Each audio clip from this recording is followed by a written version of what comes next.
just got super emotional. I wasn't expecting that. Thank you so much for being here. Thank you, YWCA, for hosting this event and honoring women and the collective power that we have to make change in our communities. Thank you.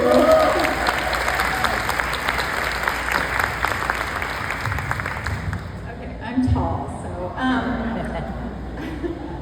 I am just so honored to be a part of this group and of women who I stand side by side with in making change in our community. And I am grateful to be friends with many of you, and I really honor all of your accomplishments throughout the last several years that you've been, or decades, that you've been doing this work. So thank you so much for doing the work, and thank you, friends and family and colleagues, for being here tonight to celebrate and honor us. I honestly never imagined getting this kind of recognition. So the moment I heard the wonderful news, I of course cried. But at the same time, I felt this immense wave of love and gratitude for all the women in my life that have become a part of me, some of whom are here tonight. Thank you. All the women and people who love me, and some of whom are not here because they've passed away or can't be here. And so I feel that wave of gratitude for everything that they've taught me over the course of the last 50 years. I thought simultaneously, and I probably said this to Jerry when she called, I'm exhausted. I need rest. It's hard work. It's really hard work to show up every day to make change in the communities that you care about, that you love.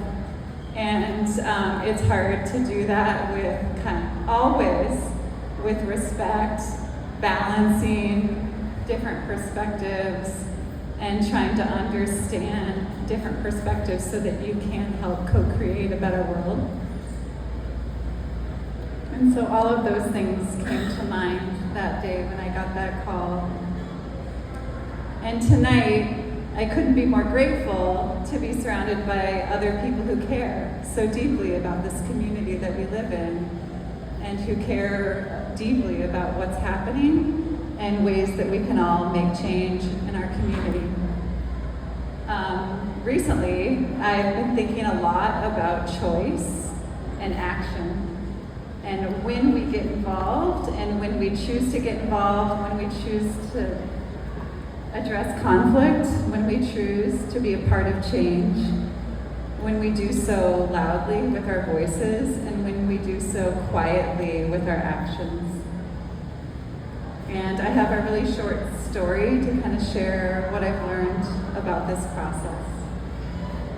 So when I was in grad school in Chicago, a group of fellow students and I were so dedicated to our work. We were studying art education and the impact of community, social justice, and art education, and how those two things intersected. And so we were so inspired by each other and by our work that we decided to highlight this action of community art and social justice in an exhibition and a panel discussion. And we called that exhibition Involuntary Action. And all of us, we were in our 20s, and we felt utterly committed to this idea that all of us would actively participate in making change in our communities, and our vehicle for making change was art. And it was automatic, it was part of our identity, it was exactly who we were, and nothing would change that. And over the course of several months, we collaborated, we organized, and we celebrated each other's contributions. We had a panel discussion, and many of our favorite professors and practitioners in Chicago who were doing some of the most compelling art and activism work were on this panel.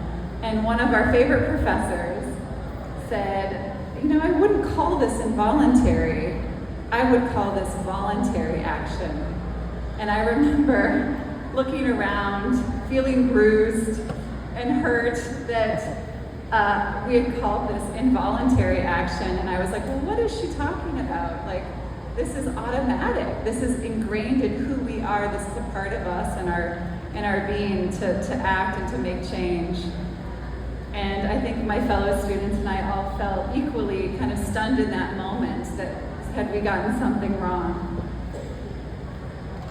However, now, 25 years later, I'm 50, I get it. I get it that there is complexity in taking action. There is complexity in making choices. The work is not involuntary. It's an active practice of choosing to lean in, and choosing to lean in every day, in every moment, in each conversation, and how you show up for your friends, your coworkers, and the people that you serve in the work that you do. And so at Bayview, I've had the privilege of working with so many amazing people, and so many of you are here tonight, and I'm so grateful to work with you and to get the honor of working with you. So many of you have been a part of the Bayview process of pushing for something different, working alongside residents, working alongside board members and staff, to not just imagine, but to actively participate in the creation of a stronger, healthier, and more vibrant version of Bayview, and simultaneously in a vision of low-income housing communities that can be beautiful, that can be connected, that can be restorative and proud. Bayview is the result of thousands of choices, and those choices were centered on listening to and continually lifting up the voices of people not often included in decision-making or power, and let alone community development. The work did not come easy, and it definitely was not automatic, but it was so worthwhile and continues to be inspiring. Thank you to everyone involved in this project and everyone that has supported me over the years. I'm eternally grateful, and I couldn't have done this without your support. So thank you so much. I'm so honored to be here, and I'm so grateful that my child is here tonight, who does not want to be called out in any way, but I'm so glad that they're here. It makes me feel so good, because I hold many positions in this world, one of which is a mother. It's probably my most valued role. But thank you so much. I'm so grateful to everyone here.